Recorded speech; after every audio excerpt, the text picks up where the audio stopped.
Alright, how's everybody doing out there? We're at our first podcast here of film, sports, and beer. So that's what we will be talking about. For our first podcast, we're going to be going over all kinds of great little film stuff. I saw some films in Berlin at the Berlin Film Festival, the Berlinale. And Bobby's going to chime in and tell me what he's got to say here about each film that I talk about. Yep.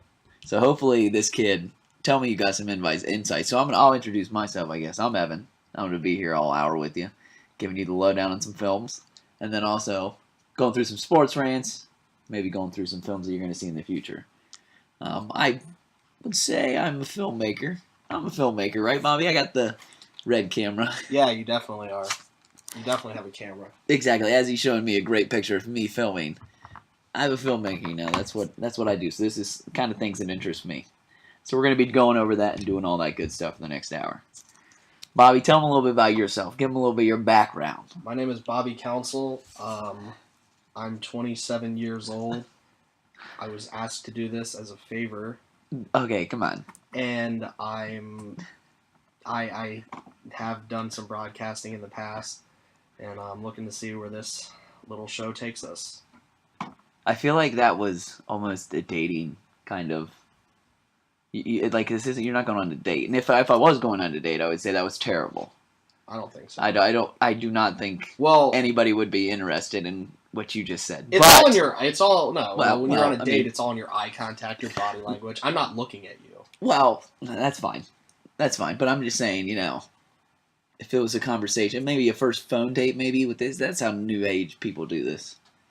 Maybe with a new phone date, that would have been terrible. Phone date? What is a phone date? I'm assuming it's a date that long distance people might have a phone date.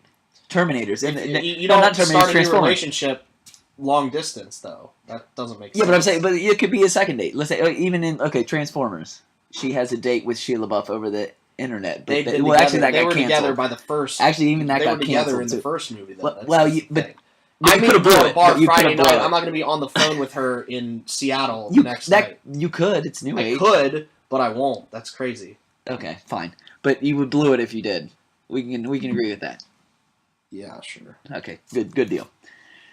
All right, so our first film that we're going to talk about is by far one of my favorites from the Berlinale Film Festival. And I don't even know if that's how you say it, but I'm going to say it like that. But the Berlin Film Festival. And that was Before Midnight. So Before Midnight is the third of a trilogy. So it's the last one of a trilogy. Well, that's what we're assuming, because that's what we've kind of been told. And it's by Richard Linklater. He is the director. And it is about a couple, Jesse and Celine. And they've been together. I think this one takes place. It's like 20 years. 9. After 9. It's 9. No, it's 9 since the last one. Yeah, that's the so thing. It's 9 and 9. That's the thing about all of these movies: Before Sunrise, Before Sunset, and Before Midnight. So they all literally take place 10 years later or 9 years later. So it's 18 instead of 20. I was basically right. I was basically right though. Yeah, not 20 years, but yeah, it's been some time. Time has passed. So we're picking hairs there, but that's fine. So it's 18 years. So it's 9 years since the last one, and then 9 years since the first one. So that's how they kind of do it, like he was saying. First one, then it goes 9 years. The second one, 9 years to the third one. So this one kind of picks up. They met way back when he was Jesse, the man, was visiting and kind of going touring Europe. Meet Celine on a train. They have great conversation, all that good stuff. And it's basically a movie of just conversation. They walk around cities and they speak. But it is utterly interesting. And I think it's incredible because in this last one, they actually did a lot of the writing themselves. And it's almost impromptu, but not really. But almost. And their rapport that they have is it's incredible. And this one, they're kind of married now with kids. They've went through that, will they, won't they kind of relationship throughout the other films, and it picks up perfectly. It's funny. If you haven't seen it, I recommend seeing them all because they are. I think it's it's up there with one of my favorite trilogies, which is kind of a lot to say, but I think they're that good because of how much little work is done within the camera, and how much incredible direction there is just with the rapport that they have. I just think that's amazing. Now, I know Bobby's excited to see this because he has not seen any of them, and he's promised to rent all of them. I'm pretty sure you said once this one comes out.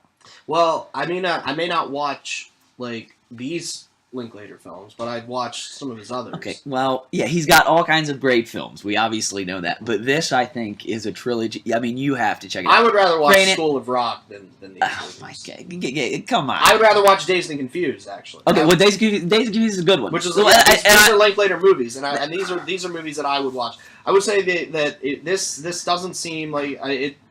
As it is, yeah, it's kind of like a romantic drama film. These are not generally the movies that I am personally interested in seeing, but I did find it very. What's interesting, what's neat about these movies is it's not I haven't seen them, but it's not per se what's on the screen, but it is interesting in our world, in the physical world, in the sense that the first movie was in 1995, the next movie came out 9 years later, and the movie was Academy Award.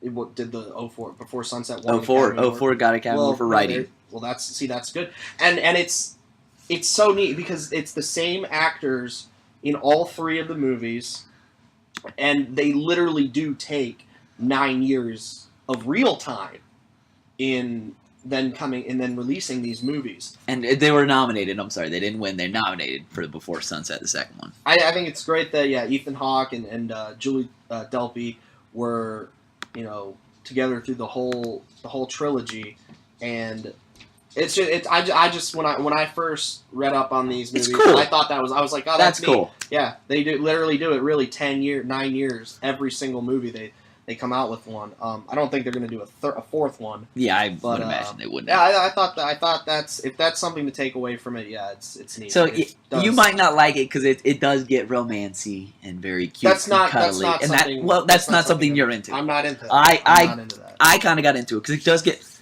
a little bit philosophical at places, but it also gets romantic-y and very.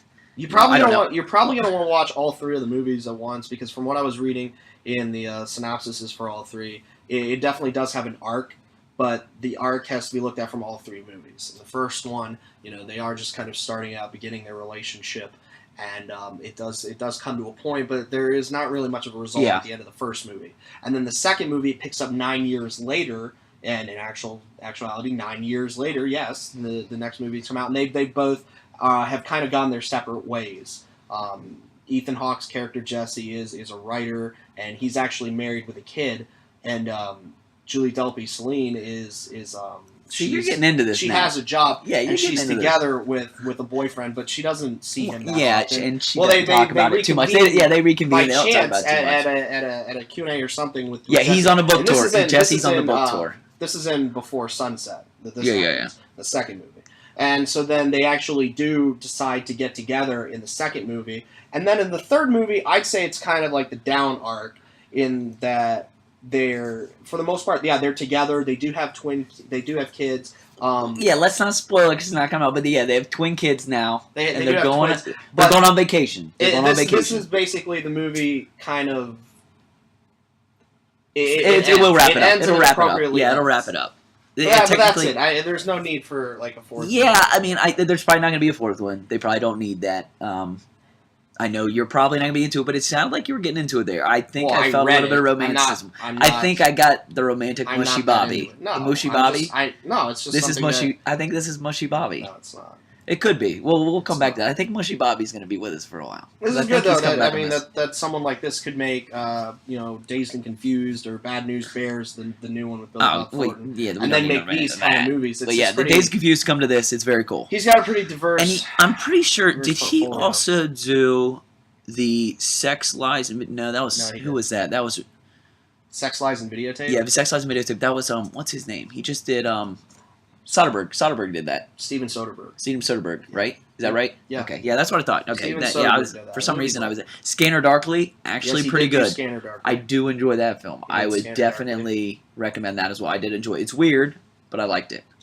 I did like it a lot because it uses that technology that was cool back then, which I don't remember what that was. It was basically you took a video image and you kind of rasterized it. Cell animated. Yeah, you animated the actual video, and it was really cool. So if you want to see something like that, that's cool as well. I would recommend that. Another one that I'm really excited about. So of the four we're going to talk about for the Berlin Film Festival, I would say three of them were legitimately on my good list, which I would say is good. Not great, but good. I would probably say the last one we talked about, Before Midnight, was great. I did like that a lot. The other two are pretty good, and then the last one, it had room for improvement. So we'll talk about Prince Avalanche. Prince Avalanche is done by, I can't remember what is it's Green, but I can't remember David Gordon Green. He's the same guy that does. He does all. He did Eastbound and Down. Actually, one of my favorite movies, Pineapple Express. Yes, Pineapple Express is a great one. Your Highness. But he also did Green Hornet, if I'm right. Green Hornet, right? No. Which is. Did he not do Green Hornet? Green Hornet, no. Okay, maybe I thought he did Green. Okay. No, he didn't. So he's got all kinds. He's been on a good run though, I would say, for comedies. He's done some really good ones. So yeah, Pineapple Express is great. I like that a lot. Yeah, Pineapple Express is one of my favorite movies. So Prince Avalanche is basically a story about two guys that are going through. I can't remember where the oil rigs are. Did it say Alaska? Is it? It just says a country highway. Yeah, it's a country highway. It's very. I don't think that. The movie was shot in Texas, but I don't think it's. Yeah, it's on Texas, but it's away from civilization. Basically, it's basically they're on a kind of a country road that goes through forests. So a country forest road, and they're just kind of. What would I say? He's the Paul Rudd character. Paul Rudd has a woman, has a wife. Yes. Has a girlfriend. The girlfrind that he's madly in love with. He's serious. You don't see her, but he's serious with her. And he takes every summer off or at this certain time to go out and basically take a contract job and fix roadways. That's what he's doing. He fixed roadways, which is kind of, it sounds boring, but he fixed roadways, and he takes Emil Hirsch's character, which is his girlfriend's younger brother, takes them with him on a trip to try to get to know him, get him out in the wilderness because he doesn't seem to be into that. And it is by far I think it's hilarious because it's a very funny movie. It is dry humor, so you're not going to get Pineapple Express, all the wit and the crude and all that, but you're going to get some crude, and it's just hilarious. I think it's slower, it's a little wittier. I think it's funny. It's just a great film, and you can just see David Gordon Green. He does play a lot. He makes it more kind of, I would say, artistic in the direction of a comedy, so almost towards Big Lebowski type of stuff with slower camera movement, longer shots. He does a montage at one point of just Paul Rudd kind of fishing into it and whatnot, and it's kind of funny. And there's just their rapport too is very good in the movie. You kind of get it because Paul Rudd's he's in love with this girl and trying to teach Emil Hirsch, trying to slap him above the head and say, "Be a better dude, grow up. You're just a young buck." They clash. Their personalities are very, very absolutely different. It's an odd couple. It's an odd couple, and it's I would say a growth movie. So you're seeing character growth. It's coming of age almost. Not, but their relationship grows and they come to like each other and become, exactly, and they become buddies, good friends, and all that. And it's you've heard the story before. But this is done very well, I think. I think this is one that you could go back and say, hey, I would see this. Because Pineapple Express was a buddy comedy. But Pineapple Express also is dealing with... They had buddy comedies, but they're going in so many different circles of buddies, I would say, too. Because they're constantly intervening with other characters. Yeah, but it's mostly about Seth Rogen and James Franco and then Danny McBride. So it's a buddy comedy. Absolutely. I think it's a buddy absolutely, comedy. But that one is also faster. There's more characters, and there's hardly anybody on the cast. Yeah, in this one, there's like these two people, and they occasionally see someone on the road. That's it. And now that I remember, they're also cleaning up because they're going through the fields there was a wildfire, and it destroyed a lot of the homes. So is a really kind of sad, almost scene of them going and seeing a woman's old home that was destroyed by the wildfires. But yeah, they barely see anybody, so it's mostly those two throughout the whole film. So they do a really good job of carrying the story the whole time. So it's not like the other ones where you're getting, I hate to say it, the rat pack of comedy. You're not getting all the guys around you to support you and, do all the other little scenes with you. You're actually getting just two people carrying an entire film, and it's really good. It is very good. I will say that. And that's coming out. That's out now in select theaters. So I I would recommend that. If you got a date night, you want to go see a comedy, I would recommend it. I don't think it's too long. No. What is it? I think it's 2 hours. 94 minutes. 90, hour and a 90 half. no, yeah, not even that long. It's An hour and a half. It's Hour and a half. remarkable that I also discovered apparently that this is a remake of an Icelandic film called Either Way. Yes, I couldn't find anything about that, but it's obviously it's the same story. So now that you're saying that, I actually remember hearing that when I was over there in Berlin. I actually remember they were saying like, this is a remake, but it is. I think it's good, and obviously American audiences aren't going to know about the Icelandic. Well, that's not weird. That's not. No, it's uncommon. not. It's not out of the box. A lot. Yeah, that happens a lot, and it's called I believe the phrase is global localization. Is when that happens. Is when you take an idea, think like American Idol. I don't know if American Idol originated in America. It may have been originated. No, I think that was England with there was whatever that guy's name is. I can't remember. Simon Cowell. Simon Cowell. Yeah. They took that and then it became American Idol, and then there was all of a sudden Iraqi Idol, and then there's Japan Idol, and etc. And it's a lot. I mean, it's not like you're stealing the idea. You're just trying to show what your take was on it. Absolutely, you can do different versions. It's not a bad thing. Girl with the Dragon Tattoo. Yeah, they do one, and we do the remake. And the remake is actually not bad. The Swedish one I love. I actually do think I like better. Let the Right One In. Yep. That's Norwegian. Was that Norwegian? Yeah, it's a Norwegian with the vampire. Film it's called Let Me In America. Yeah. I love the Norwegian film. The Norwegian one's great. I have it on Blu-ray. I love it. I love that one. I saw it one night on Netflix, and I have not seen the American one. I'm not going to watch it. But I did hear that because Let the Right One In the Norwegian version uses it perfect in the sense that it doesn't overdo it with CGI. No, it's a very kind of low production movie. No, absolutely, and I think it's incredible in that sense. And then I heard when they brought it over to America, they kind of went a little bit overboard with some. She starts runing up walls, or the vampire's a girl, running up walls and crazy stuff. Much bigger budget and they just I would say let's just say 3D'd it almost. So they're just making crazy stuff. I haven't seen it, so don't hate me if you have seen it. But I will see it. I'll put that on my list. It will take me a while, but I will put it on my list because my Netflix queue is like 100 deep. So I'm not gonna get to it soon. But okay, so we got through those films. Now let's go to another artistic, I would say, film that was very well done, I thought, which is One Shot. Or no, it's not One Shot. I'm sorry, a single shot. A single shot. And this one is with Sam Rockwell. Sam Rockwell is the lead character. Macy. Yeah, and David Rosenthal directed it. He's actually got all kinds of great films that he's done.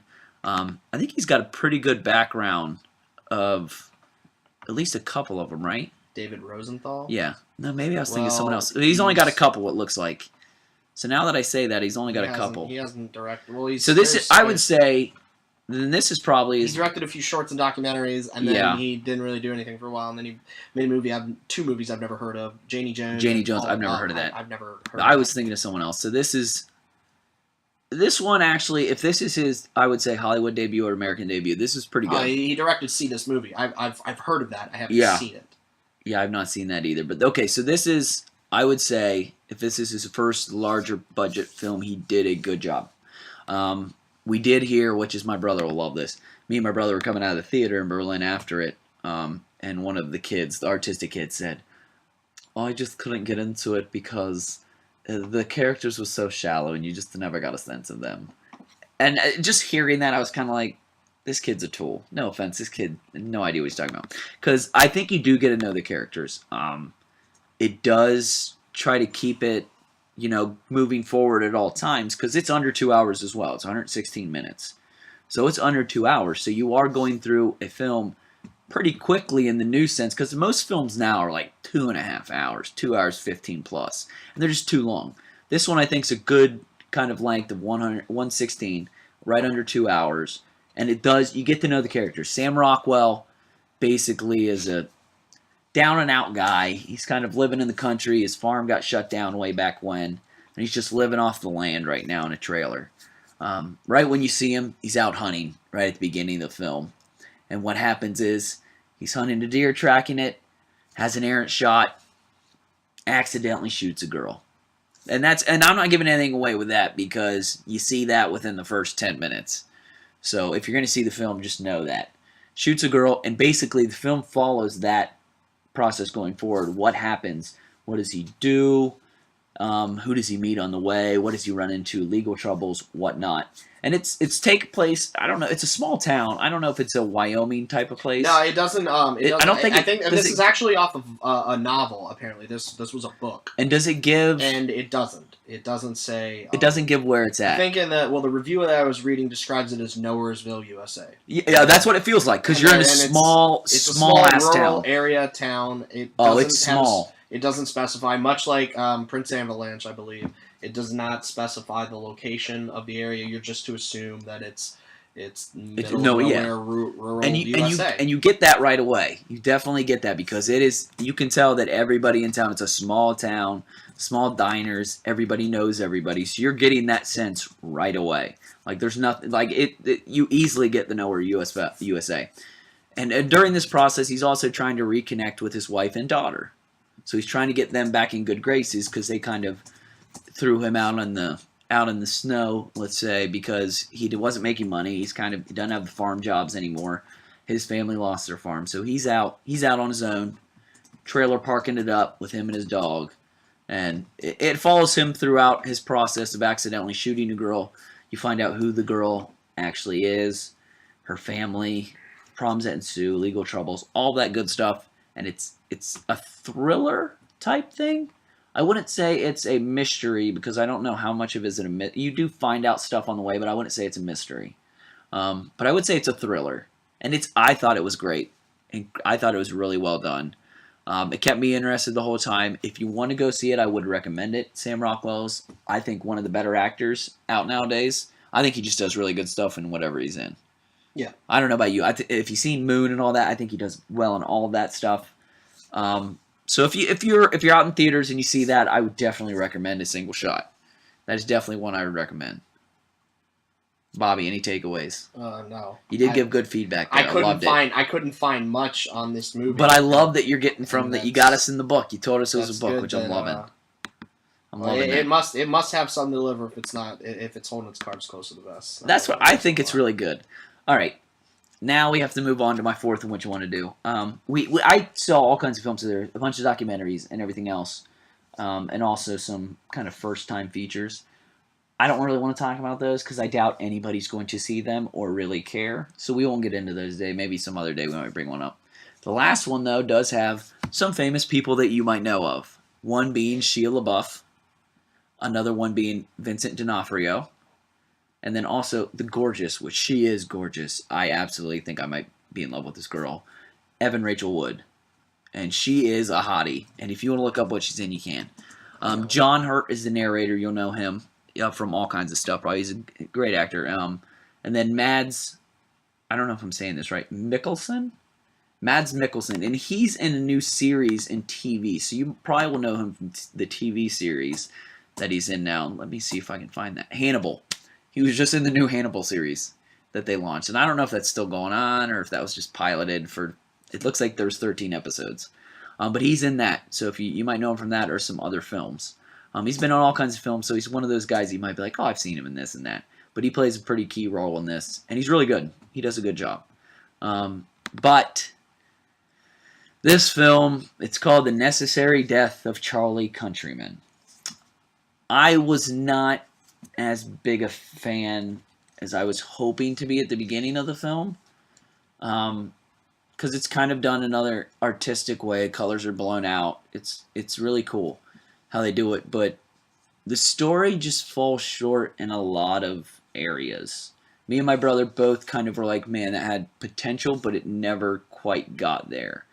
And it also was, I don't know, it felt long. It was only 108 minutes, so it actually wasn't that long, but it felt long because it just wanted to get places that I don't think it ever got to. Basically, a guy falls for a woman. She's currently the girl, I would say, of a violent crime boss. So that's kind of what it's described as. Yep. She's the violent crime boss's girl, and he falls in love with her when he's over. He basically goes overseas to, is it Amsterdam? Do you have the location on that? No, doesn't say. Just I don't even think it's Amsterdam. So it's Romania, maybe. It's somewhere over there. It's over in that area. That's terrible. This is like, Europe. yeah, Somewhere this in is just typical American that I don't know where it's at. But it's somewhere in Europe. But it's What also about the somewhere in like the Romania type area around there. Somewhere Well, it says Amsterdam, here, well, it says Romania. that Shia LaBeouf is the main character, Charlie Countryman. Mhm. That's his name. And he meets Evan Richard Wood. Her Yep. character's name is Gabby. And he falls in love with her after he sits next to, I think, her father on a plane that Yes. apparently results in his death. Yeah, Gabby is married to that Mickelson fella who is a crime boss. crazy Crazy Russian. I would say He's Russian like at that point. He's Crime just boss. a He's just mad nuts. crime boss. And I guess, you know. So what the weird thing is, so with this, and that's good. That was good. So the weird thing is, yeah, he goes over on a plane during his soul searching on the way. He finds this guy that's sitting next to him. They're both drinking. And they're having a weird rapport, and it's good conversation. It's kind of pushing it through. It's at that point, it's kind of at a because Shia LaBeouf can't handle, but he almost goes back to a Shia LaBeouf. He has that little bit of comedy inside his drama acting because this is trying to be a drama. But it also has Shia LaBeouf being funny at points that he's trying to, break off into this artistic mode and get away from the comedy, but he can't do it. He can't do it the whole time. The whole time there's parts that you're just laughing and you're like, is this a dramedy? I don't really understand where we're going with this. It's trying to be a comedy. It's also trying to be a serious drama, but it's not quite mending correctly. And then at the end lost me. My brother agreed with me. It just did not. The title tells you, but it didn't work out. It went too Hollywood at the end, and it got very kind of cheesy. And the whole, I would say it's one of those films where like this is pretty good all the way up until the last 15 minutes. And the last 15 minutes kind of kills you. And a funny thing, we could almost brought this up in our Did You Hear segment, but we won't because I'll just bring it up here. Funny fact, Shia LaBeouf actually, there's a scene where he does drugs. He actually he actually dropped. I don't know if he dropped acid. I think he might have did ecstasy. Tripped on acid. Did he trip on acid? I thought it was ecstasy, but he tripped on acid. Then we'll say he did a drug he wanted to, for the scene, and it is very weird because he is slobbering and spitting on himself, and you can tell he's high, which it somewhat works, but at the same time, as an actor, I think that's a great effort. Yeah, well, it is a great effort because as an actor, you're trying to portray a realness of it. Yeah, but at the same time, if you're on the drug, you might lose what you're doing and get too far into the trip, if that makes sense. Well, all right, how about this? I think it was good, though. I do think it was good. Well, in early development, Shia LaBeouf dropped out of the project, and the role was apparently given to Zac Efron. But LaBeouf did return. So could you imagine this movie with Zac Efron? Oh, that would have been... Zac Efron would have been absolutely horrific with him in this role. Shia LaBeouf, let's not... I think he's a great talent. He might not show it, and he might not be able to focus it yet, but I think he's a pretty good talent. And at this point, I'm pretty sure he's gone crazy. I don't know if you've seen this. He's got kicked out of a theater play because he got in a fight with Alec Baldwin. I haven't heard. You will have to look this. Bobby's gonna have to look this up eventually because he'll kind of laugh. Shia LaBeouf's kind of gone off the deep end because, as he said in an interview with Letterman, it was an interview that he just had maybe with a magazine that he would give up. He had gotten a bar fight, but he would give up all of his fame and wealth to have an ounce of respect in the acting world. So basically, after making billions, or not billions, but a lot of money doing the Terminators and, Disturbia, where you're just screaming and yelling Bumblebee, he kind of is mad that no one's giving him respect now. So he's trying to earn that back, but at the same time, it feels like he's going a little bit crazy. I don't know, but he might have been going off the deep end a little bit too much. Because I maybe sympathize a little bit that he wants to get respect, but I think he's gone a little bit crazy. That's at least my opinion. You have to look up some stories. I honestly don't hear anything about. Yeah, you'll have to look up some stories. They're pretty outside good. Of Transformers, I don't know what else he's. I want to see his movie Lawless. I heard Lawless was good. Lawless, I did hear is good too, but I don't think he plays. Does he play a key role? I think he plays a minor main role. Character. Is he though? Yeah. I thought it was. Characters. Who's the Oh my god, he was in that fighter movie. Poster. He's in the fighter movie, and he's Bane. He's the lead character, wasn't he? He's Tom. What is his name? Tom Hardy. Tom Hardy. He's the lead character, isn't he? I think he's probably in the movie. Look that up. What? Lawless. Yes, Tom Hardy. So Tom Hardy, Shia LaBeouf. Yeah. Who's the other one? There's one other big one. Well, they're brothers in the movie, so I imagine they're. I thought Tom Hardy was lead, but maybe that's right. He probably plays a key role. They're both on the cover. They're both on the poster. So right? I did hear Lawless was good. So I definitely Like- we'll have to put that on the list to see. Like Shia LaBeouf's gonna, like not be kind of a main role in most of the movies. Yeah. No, I can see that. Okay, we're gonna have to put that on our list to see. All right. So now we've gone through Berlin. We're out of Berlin. The film festival be gone. So that's all the movies. There were no other movies. No, I just said it earlier. There was plenty of movies, and they were actually really good. There's a bunch of documentaries. There's a documentary on a beat writer from the '60s that went over to, I want to say Angola, but that's wrong. It was like it started with a T. Now I'm gonna blank on this. It's terrible. I'm not gonna go into it. But he basically was one of the beat writers that hung out with all those crazy beat writers in the '60s, and he did drugs, dealt with homosexuality, but he also had a wife, and he brought her over, and she kind of went crazy and got poisoned by her female lover at one point. The story is nuts. What's If it I can called? remember, it's a documentary. I can't remember the guy's name now. But it took him 10 years to make, I think. I think it was a 10-year film that he made. And it's really good. It goes through this guy's work as a writer who went from a famous writer that had his work made into films, and it goes through I would say spiral, but he never really spirals. He just always kind of remains the same, and I think his life kind of catches up to him. But it's very well done. William Burroughs is one of the guys he hangs out with at that time. And who is that? The really good poet at that time. It's not Alan. Now I don't know why I'm blanking. He has a beard and he's bald and he has glasses, and David Cross plays him in the Bowie movie, and now it's absolutely killing me. I have no idea what you're talking about. But yeah, so he hangs out with all those William Burroughs and all those guys, and they go over. I can't remember the name for the life of me. The country, and he lives there for the rest of his life, and it kind of goes through his way of his life catching up to him, which is very good. It's very well done. There was another documentary on not the Korean, but the Vietnam border now, and that was it's to Cambodia-Laos border. There's a documentary on that. That was weird. That was probably more for the European audience or people over in that area, because it just basically followed. They go and talk to villagers and people on the front lines about their stories battling between Cambodia and I think maybe it's Laos, and they talk about this line that they have, and that was kind of crazy. We also went with some other films. We saw Some Woman. It was her first film. Great effort. Story actually was well written. She was from Japan. It might have been one of the worst films I've ever seen shot. It was 96 minutes. They used some kind of digital video camera. It was not shot on film.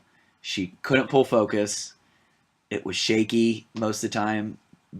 The dolly shots went off track, and a lot of it was blown out. So they had a moment of the woman standing in the sea, and you couldn't even see the sea because it was blown out. It was too bright. So that was bad. Good effort, because the story was actually interesting about a transgendered brother that they kind of discover, but technically it was just terrible. And then also we went, and I told my brother we had to go to one artistic film, and we went to an artistic film, which I can't remember what they're called. It's part of you remember that? Did you ever see, you took film classes, the one where they stick the, knife in the eye and they have the cow. Yeah, Unshen Alun, which is a great one. Yeah. And that is, what is that? What's that? What are those films called, though? They're I want to say it's nothing. It translates to nothing. But the movement. I can't. Now that I'm blanking on the movement, I feel terrible. This is really bad. Yeah, I don't know why we're blanking on that. But that movement actually, they had a film they showed, which is surrealism. It is surrealism, but it also That's why it's a surrealist. It's a surrealist film, but it has another.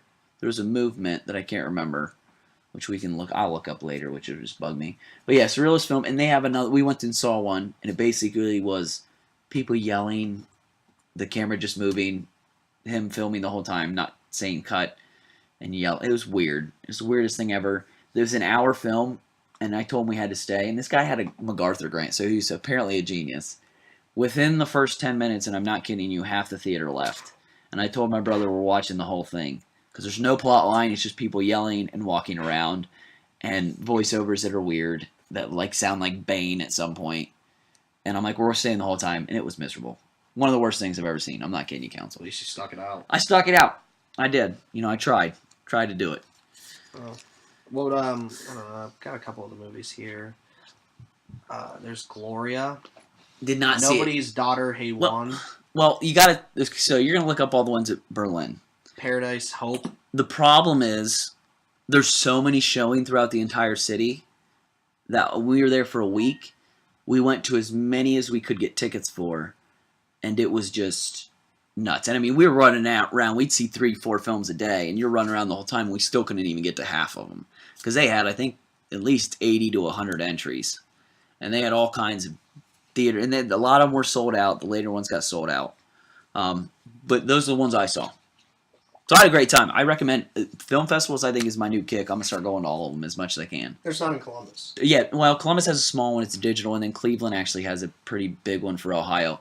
But the real good ones, I like the Athens when they had it in Ohio because I'm from OU, Bobcats, and the Athens actually has a good one. But the real closest, probably the closest major one is Toronto. Toronto's got a great one, and yeah, it's a hike, but it's probably the best one close to Columbus. And that's, I think, my goal next year is to go to that one. Now, all right, we're out of Berlin. We're finally out of Berlin. Stop asking me about Berlin. All right. What we're going to talk about now is a film we both recently saw. And we're going to try not to give any spoilers away at the end, but we're going to have to talk about it. And I don't know if we're going to argue about it, but I would say it was pretty good. I thought it was actually one of the better zombie movies made out. And that being said, you'll know what we're talking about, which is World War Z. And this is based off a book which I actually have behind me somewhere that Max, and I don't know his name. Max Brooks. There you go. Max Brooks. So it's a book off Max Brooks. And he also did the survival handbook for a zombie attack. It's like how to survive a zombie attack. Something like that. Survival guide for zombies. And he wrote a book, World War Z. And it's about a zombie kind of apocalypse. Is that what you say? Yeah. Yeah, zombie apocalypse. It's a takeover of some kind. Yeah, it's an end of the world. Well, I wouldn't say it's the end of the world. It's the end of. No, it's not even the end. It is an end of the world. It's just usually zombie movies symbolize the apocalypse. But technically this one you don't feel. So 28 days later, you feel the apocalypse effect. They actually shut down London for that film. Those street shots of them walking through empty London, they shut it down for a half an hour during the morning, and that's nuts to see that. That was incredible. Danny Boyle, one of my favorite directors. That's insane. That's an apocalyptic. This one, I feel like it's actually, I think it's kind of perfect how the title is. It's a world war. Like they are defending themselves against the impending apocalypse that's trying to take over that are zombies. So I would say that is kind of where we're going with that. So I think it's good. They go into the fast zombie mode. They're not slow zombies, which you see a lot. They're more the 28 days later. They can run. They tackle a lot of people. They get some like. Well, they're rage infested. Yeah, the rage infested. It's just like in but you're saying it's rage infested because of 28 days later, which they actually get infested with the virus rage. This one is actually they say a disease of some kind, and it makes the weird thing was. Did you get that? Was it just their blood that turned black, or it looked like their bones actually leaked black? I can't remember. I think their bones leaked black. So it's been a few weeks since I've seen it, but So it's basically they get a disease, and in the book they actually go through a guy's interviews that he basically goes after the World War and after the zombie apocalypse, and takes interviews of everybody. So it's basically the point of view of all these different people, and it just chops it up, and that's why it was very highly recommended, and everybody liked it. Within the movie, they do the more, Hollywood-istic type of thing, and they actually just follow Brad Pitt. And Brad Pitt's character has a family, and right off the beginning, a city starts getting taken over that he's in. I think it's New York. Philadelphia. It's Philadelphia, that's right. I'm in New York. It's Philadelphia, and it's getting taken over, and he's in a car, and it basically starts from there that he runs with his family away from all this stuff. And then he goes on a mission to try to find the actual cause of this. And the point of him doing this is that he's a retired UN investigator. Yeah, something along those lines. Yeah. He had like a special job, and yeah, they would bring him into like these highly volatile situations, and I don't know. He would work his Well, magic. He would just get to yeah. the bottom of. He would get to the bottom He's of an things, investigator. figure out He's what's going basically a great on, UN and investigator. solve plot problems really in these So areas. here's I honestly like Brad Pitt as an actor. I think he's okay. I don't know. Brad what Pitt's your great. things. Brad Pitt. I think he stays within his I means caught this a lot. off. I caught this. I think I was reading off BuzzFeed a while back, but Yeah. it's like Brad Pitt's never really had that serious of a downtime No, in movies. no. Like Tom Hanks has had some downtime. But he's had some incredible runs. And if you can hear that, that's my dog drinking water. Tom Cruise has had even great. Tom Cruise absolutely. has definitely gone He's had through runs. Great runs. Through some dry periods. But Brad Pitt seems to be very steady. I mean, it happens to all actors. Do you think that... So I will say this to Tom Hanks, because Tom Hanks, he went through some dry periods, probably were like the Lady Killers that he did, which he honestly probably thought he was getting in a great film, because that's a Coen Brothers film. Yeah. And people did not like it. And there was a couple that I never saw it either. There was a couple that didn't buy. Tom Cruise, same way, but he also went into public PR disaster for a little while. Right, but still, I mean, he's... Now, do you think it's because Brad Pitt is not willing to do bad movies? I mean, he's a very is he on that? Is he that good of actor? Or is he just getting on that big of a luck streak that he's just picking the best projects every time? If it is, it's a great heater that he's having because it's been going. Because he's been getting good roles. It's been going since An Interview with the Vampire and or Thelma and Louise, and it hasn't stopped. It hasn't stopped. And Thelma and Louise came out in 1991. Yeah, but when was that? Was that 81 or was that 80s? Okay, then the 80s. I'm sorry, 80s, 88 or 91. I thought it was Thelma and Louise came out in 1991. Yeah. 1991. Okay, so let's say that. But I will say actually, I his heater didn't start because I think A River Runs Through It. What is it? A River Runs Through It. Yeah, I love that movie. I absolutely do love that, and that was 92 or 93. You know what? Now that you're saying this, he did the film about Tibet. In Tibet, about the China in China. I can't remember. He works with the Dalai Lama. Now that you're saying this, I was gonna. I almost was coming back saying, "Hey, his heater started at 7 in 95 or whatever with David Fincher." But now that I'm thinking about this, he's been incredible. He's consistent. Before that. He's extremely consistent. Okay, Thelma and Louise, he debuted in 1991. Yeah. His lead roles, River Runs Through It, Interview with the 1992, A River Runs Through It, 1994, Interview with the Vampire, Legends of the Fall, 1994. Legends of the Fall. 1995, Seven. Seven, that's just 12 Monkeys. Underrated film. Also. 12 Monkeys. Gilliam, great. A few years later, Fight Club. 2001, Ocean's 11. Oceans 12 and 04, Oceans 13, 12 and 13, Troy, whatever. But Troy, 04. So Troy's the bad one. Mr. and Mrs. Smith, 05. Yeah, those are some slow periods. I guess. I mean, it's not. They were still. I think they were still hits, probably box office wise. But yeah, dude, he's. I mean, is it that? I think we kind of went on a girl crush session there. We're kind of going on this girl crush session with. No, I'm just saying he's having a. He's had a remarkable career. Okay, Troy and Ocean's 12 came out in 2004. So those we'll just write those off. Before that, 2001, 2000, Snatch. He was in Snatch. Snatch, good film, amazing movie. And he got that because he couldn't do the British accent, so they gave him the weird. He gave him the Pikey. Pikey, yeah. And that was so good. That was well cast. That was a really, really good movie. Snatch, the Mexican was in that 2000. In 2001, he's in Spy Game. Spy Game underrated. I like that movie. If anybody asks me one of the more enjoyable spy movies that I've seen, I will tell you Spy Game every time because that is an underrated film and I love it. 2004, Troy and Ocean's 12. That's 05, fine. Mr. and Mrs. Smith. Those are the only. Yeah, so those 2 years maybe. 2006, he did Babel. Not a lot of people saw that. That is actually very good as well. I was okay. Okay, so that was Alejandro's film. I can't remember his name. You're right. It's whatever. Because he did the original, the original one that he did in Mexico, his debut one, which is Los Perros, was if you haven't seen Los Perros, it is incredible. I think that's what it's called, right? Los Perros. First movie.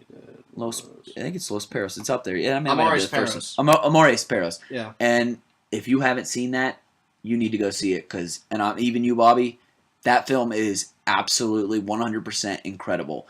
It's got the guy that I can't remember from the Blindness movie. He's in all kinds of movies, actually. He's in Blindness. He's a Mexican actor, too. Emilio Echevarria. Goya Toledo. Alvaro Guerrero. Jorge Salinas. No, I'm not How gonna do be able. I know all these? I know. Let me see what you got. Now it's feel bad now from that case. So I would have his name. I feel like it's almost Gabrielle. Oh, well. But that film is incredible.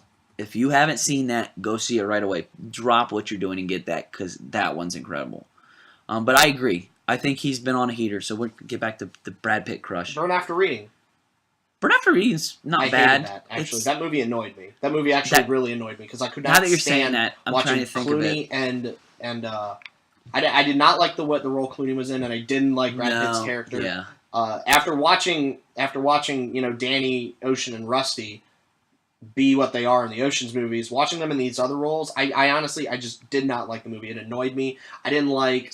Frances McDormand was good. I didn't like John Malkovich. I didn't like John Malkovich. Malkovich was okay. So Frances McDormand pissed me off. See, she pissed me off. But I thought she. No, that movie just made me mad. Watching it just annoyed me. Okay, now that you're saying this, I don't really remember. It's a that dark much, satirical so I don't, movie. Yeah, and I don't it's a really dark satirical movie, and it just. I don't remember it being that good. Oh, I just couldn't. And that's a Coen Brothers that kind of fell flat, which is Benjamin disappointing. Button. He did Benjamin Button the same year. A lot of people didn't like that 'cause it's too long. I think it's underrated. Inglourious Bastards in 2009. Good movie. If you like Quentin Tarantino. He does Moneyball in 2011. Moneyball is great. That's it.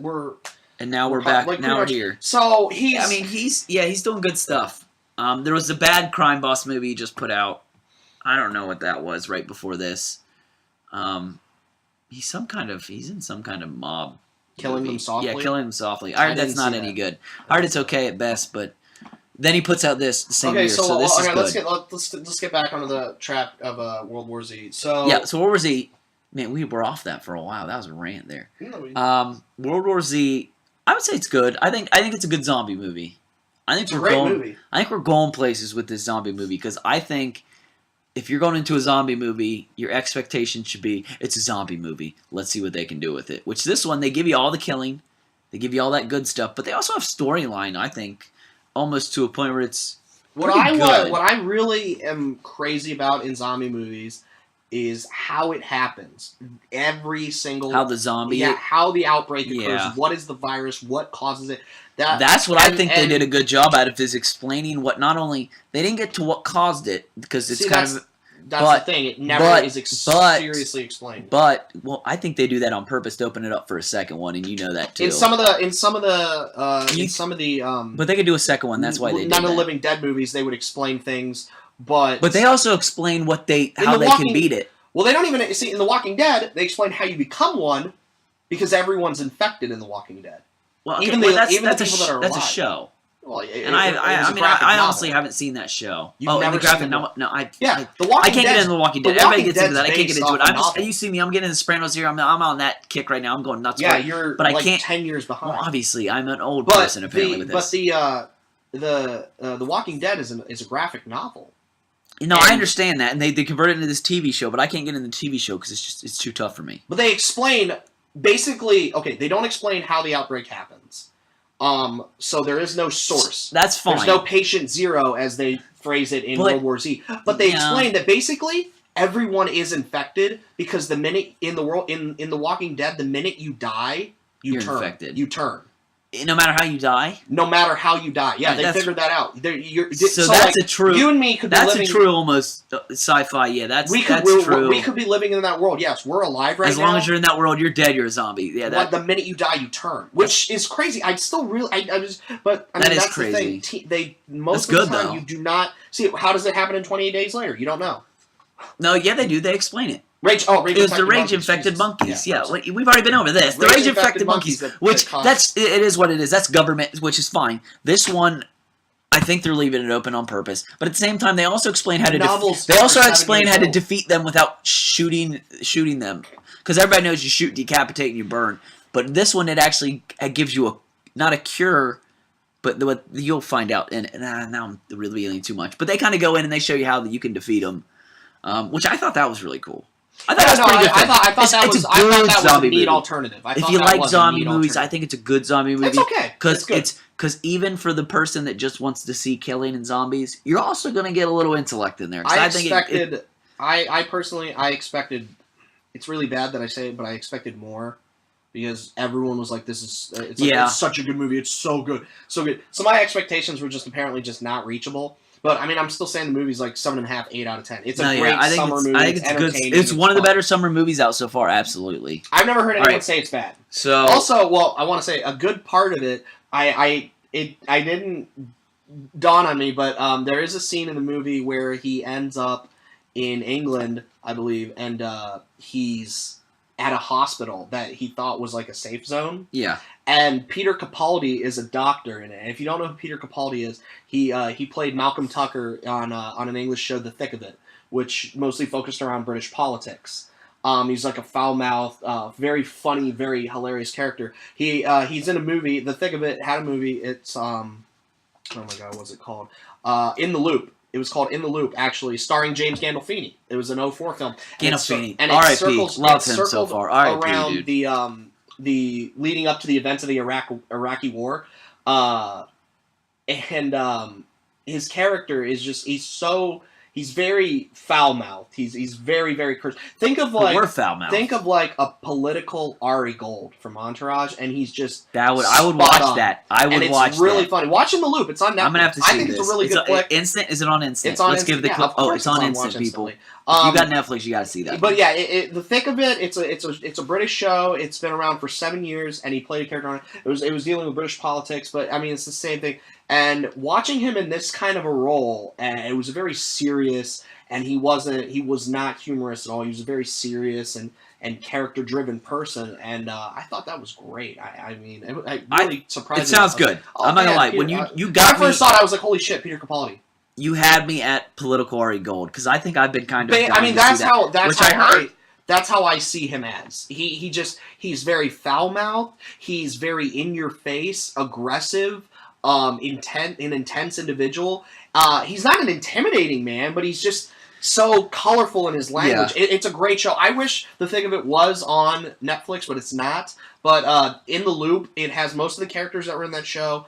And it's pretty much like the same thing, so I think that's all right. That's cool. So, as we get through this, I'm looking at us time wise, way over our time allotments, but that's fine. It's the first one, getting the hang of it, and everybody's loving us. We're at 51. We're at like 52 minutes. Right, I mean, we didn't go. We didn't go. We're not crazy amount, but we had some things we wanted to get to. Sports rant. I will let for the next show. So if you want to hear that, you'll hear it. It's basically, I'm a Pittsburgh Pirate fan. I've been since I've been alive. I'm 27 years old. I would say that's young. But at the same time, for 20 of those years, we have not had a winning season, and they're teasing me this year. And I'm going to rant about that eventually. I will save that from this show because we have some things we also wanted to cover before we send y'all off after our first show. We had a Did You Hear segment. The Did You Hear segment, I want to read something funny that we got from one of the websites we're looking at, pulled this up. They found a vintage letter from NASA, and it's a rejection letter. But it's not just a rejection letter. It's a rejection letter from 1962 rejecting women from being in the program, which is incredible because in 83 or whatever, she goes up, and I think it's the Challenger or whatever space, like a woman astronaut 20 years later goes, but the letter is hysterical because in the letter here, I'll just give you a little bit of it. It says, "This is to advise that we have no existing program concerning women astronauts, nor do we contemplate any such plan." So not only are they telling this, and it's a college girl that writes in, not only are they telling this college girl, we don't currently have a program, they're saying we're not even thinking about having it, which I find that I think it's just hysterical because it's one, so it tells you what's going on in the 60s apparently, that they are not willing to accept women yet. But I just think it's funny that, I think it's even funnier that they're bringing up the letter now and they're posting it for everybody to see. Because NASA right now gets like, what, $10 a year? They're trying to fight for money, and now they're posting this terrible, this is a terrible letter that whoever wrote it. They posted that. Well, no, they didn't post it, but someone leaked it. And you got to think. Not, I mean, all right, well, when it rains, it pours, you know? Well, obviously, if I'm NASA right now, I would have heard of this story coming out and would have tried to squash it by giving them $5 of the $10 that I'm earning a year because they're trying to shoot more monkeys and dogs into space. You know, like we're trying to get everything we can in space now. We're trying to keep this program going. But this letter, I thought it was funny. I thought it was terrible, but also funny because it tells you the times then. But that was we try to bring. We'll try to bring that up next time. Maybe in Did You Hear? We'll bring up something else in our segment there. Next segment, what are you excited to see? And what I'm going to do, basically, is read off some films that are coming out. They're not out yet. Well, they might be out when you're hearing this, but they're not out yet. And we're going to see if Bobby wants to go see them or if I do. I probably won't want to see most of these because I'm looking at them right now. But Bobby might. Pacific Rim. Actually, no. Even though it stars Charlie Day. Charlie Day from It's Always really looks terrible. I don't want to see terrible. that. I'm just not interested. We were basically battling Godzilla by building robots. That's what it looks like. It looks awful. It's not Godzilla though. It's it's monsters. I think it's like aliens. Yeah, but it looks terrible. I don't want Grown-ups too. No. That's not happening. That's not happening. No. So okay, now I don't even know. Okay, I don't even know what this is, but I'm gonna click on it because it's got Robert De Niro. Killing Season. 2 veterans of the Bosnian War, one American, one Serbian, find their unlikely friendship turn tense with one of them reveals their true intentions. I could watch that. I don't know if I'd see it in theaters. I'm kind of giggling because I'm reading Bosnian soldiers and stuff, and I don't. How are they going to portray that other than specifically saying that? But well, they will. I mean, maybe. Obviously. Yeah, they. Well, I mean, that's what I mean. They. It's okay. The other guy in it, John Travolta. Nope. John Travolta with a beard and a hat. And Robert De Niro. So now you're out. John Travolta's. He's probably going to try to massage. Okay. He's probably going to try to grab De Niro's cock in the movie and just fondle it. I'm not fine. watching that. Fine. We can throw that one out. That one does sound terrible. This one is interesting. Turbo. The turbo snail.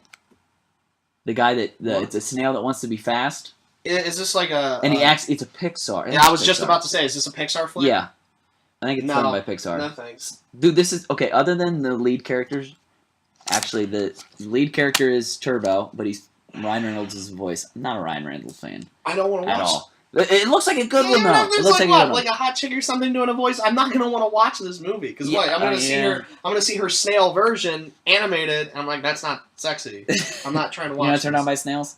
I'm not. I think you would be turned on by. I'm not going to watch that movie. You're mushy. We already said this is mushy Bobby. I'm not mushy Bobby. You can hug me. You have my permission to hug me and feel my sides and my back and my. And you're mushy. And you're not. You're going to be like, it's not mush. Mushy's not the right word to describe. I think mushy's absolutely. I'm not saying you're going to grab. It's like you're basically hugging a pillar. No, you're not Brad Pitt. You're not Brad Pitt. You're not I would say a pillar my of body's marble. Brad Pitt. No, your body's not Brad Pitt. Your body's failing you. You maybe. Your body's but you're failing mushy. you. But you're mushy. I'm not mushy. Kind of mushy. You feel me. You're not going to feel marble stone. Turbo's out. Turbo's out. R.I.P.D. Another Ryan Reynolds with Jeff Bridges. Oh God, no! That movie looks terrible. That looks so bad. That looks so bad. How did that get greenlit? I don't know. How does that movie? That looks so bad. Bad would call it bad. It's a dead MIB program and it's weird. It's meant how does that get made? How it's terrible. I don't know. I have no idea. I know I can think of better movies. I have no idea. Okay, this is an interesting one as well. The Wolverine. Yeah. You were hell yeah. Oh my god. You didn't like Origins. I hated Origins. Did you like Origins? Yeah. I like Origins. I like X-Men Origins more than the trilogy. Okay, we're going to have a problem. Mushy Bobby and me are going to have a problem. You liked Origins. X-Men Origins Wolverine was terrible. X-Men Origins Wolverine. Yes. Yeah, I liked that movie better than X2 and X3. Oh, well, X3 was bad, too. I just didn't I liked X1 and X2, and I also liked X-Men. I honestly don't I liked X-Men Origins the beginning. What is that? Is the X-Men the beginning? When they go back to Young? Yeah, with Xavier. Good. That's good. That's a good movie. The Origins movie. I did not like the Wolverine Origins. I thought it was terrible, and I think this one looks terrible. I can't believe you're saying Wolverine. that. I like Wolverine, so I'm gonna. Maybe I'll have to see that with you. We'll just yell about it because I know I'm gonna see it. You're gonna like it. It's gonna be. And I love all comic. I see all comic book movies. That's gonna be better, and I do see them all. And I don't. I do. Why don't you see them all? I just don't care. That's the thing. I saw the Avengers. I saw Superman, which we'll have to talk about Superman because I know you're not going to like it. I'm going to talk about it because I thought it was okay. I saw the Avengers. I never saw their individual movies. I don't know if you've seen...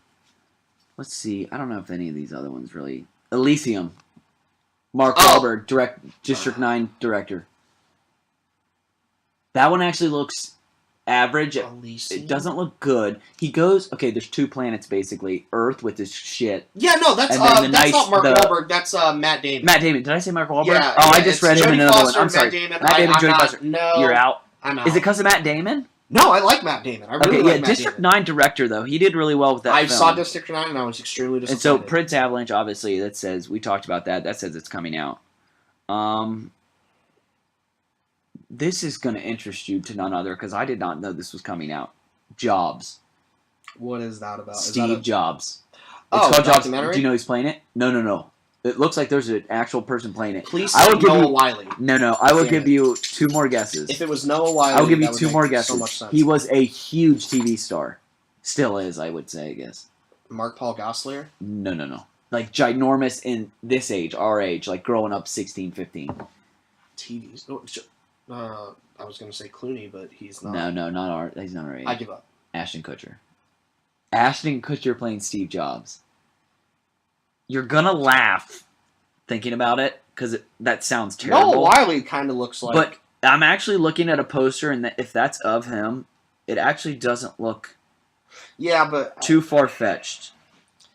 He looks the part, but honestly, after Butterfly Effect, I did not like him. I'm not gonna want to watch that. Yeah, I did not. I don't think he's a good serious actor, and if that's a the serious last, movie, that's I think hilarious. The last Steve Jobs movie I watched was the TNT classic Pirates of Silicon Valley. And now let's see. I don't have anything else. And that was actually a good movie. I don't think I see anything else coming out really soon that you might want to see, or I really care about because we have plenty of time to talk about these. But I will say one more because I think it's funny.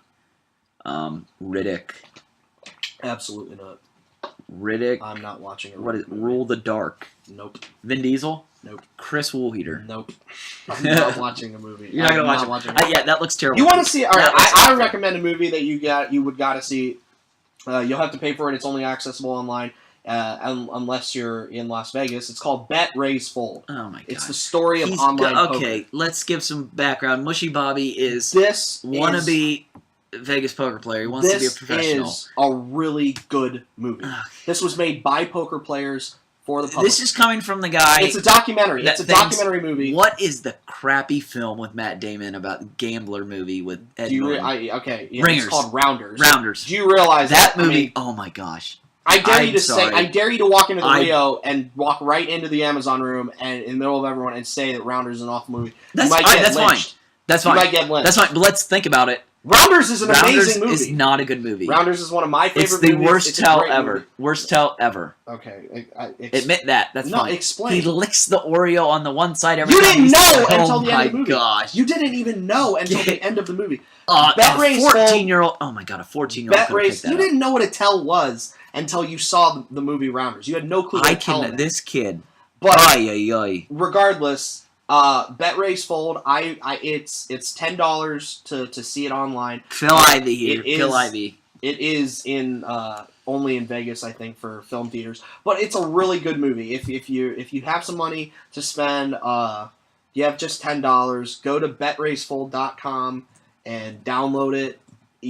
I don't think you'll be disappointed. I think it's a really good documentary. I actually have it on my computer. That's fine. If you're gonna give a send off like that, I will give you one that I just watched. It's called The Bridge. It's a documentary about the San Francisco Bridge, and the people that kind of jumped off it. BetRaiseFoldMovie.com. There you go. Sorry. You can do that one if you want to do one of mine. The Bridge. I recommend it. If you like films like that, it's slow, it's creepy, it's weird, but I love it. That's how I am. I think you'd like the movie. I think you'd like Bet Raise Fold. I have to buy it though. Well, I mean, I'm not going to bet Raise or Fold that.